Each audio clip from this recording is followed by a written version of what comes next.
আজকে চিকেন পোলাও বানাবো, তার জন্য আমি কড়াইতে সর্ষের তেল দিলাম। আমি সর্ষের তেল দিয়েই রান্নাটা বেশি পছন্দ করি। আমি তার এর মধ্যে দেবো খানিকটা আলু, তাই বেশ লাল লাল করে কয়েক টুকরো আলু ভেজে তুলে নিলাম।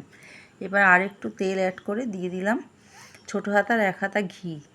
ফোড়নে দিলাম 2টো তেজপাতা, 4-5টা শুকনো লঙ্কা, 2টো বড় এলাচ মানে কালো এলাচ যেগুলো, আর দিলাম 3-4 টুকরো দারচিনি, 4-5টা ছোটো এলাচ, আর 7-8টা লবঙ্গ, আর দিলাম খানিকটা মৌরি আর সাদা জিরে ফোড়ন দিয়ে বেশ খানিকটা কুচানো পেঁয়াজ দিয়ে দিলাম। মানে মাঝারি সাইজের 5টা পেঁয়াজ আমি নিয়েছি। আমার 600 গ্রাম চিকেনটা আমি ম্যারিনেট করে রেখেছি আগেই। পেঁয়াজটা হালকা লাল ভাজা হলে তার মধ্যে দিলাম আমি আদা রসুনের পেস্ট 2 টেবিল স্পুন দিলাম। আদা রসুন পেস্ট দিয়ে ভালো করে নাড়াচাড়া করে আগে থেকে টক দই, গুঁড়ো গরম মশলা আর নুন দিয়ে ম্যারিনেট করে রাখা চিকেনটা দিয়ে দিলাম। আর মানে গরম মশলাটা আমার ঘরে গোটা গরম মশলা গুঁড়ো করে নিয়েছিলাম। এবার এটাকে বেশ করে কষিয়ে নিয়ে আমি এখানে 100 ml মতো দুধ দিয়ে দিলাম।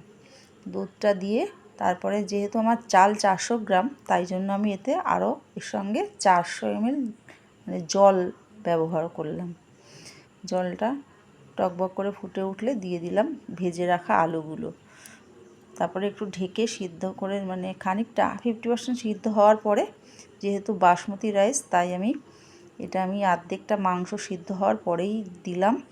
দিয়ে এবারে মানে চালটা যখন 50% সেদ্ধ হবে এর মধ্যে দিয়ে দিলাম আমি বেশ খানিকটা গোলমরিচের গুঁড়ো, আর একটু নুন অ্যাড করলাম, আর কয়েকটা চেরা কাঁচা লঙ্কা দিয়ে দিলাম। দিয়ে আর এবার আমি এটাকে দম দিয়ে দেবো। সেই জন্য তাওয়াটা গরম করে নিয়েছি আগে থেকে, নিয়ে ওপর থেকে বেশ খানিকটা ঘি মানে ছড়িয়ে দিয়ে দমে দিয়ে দিলাম।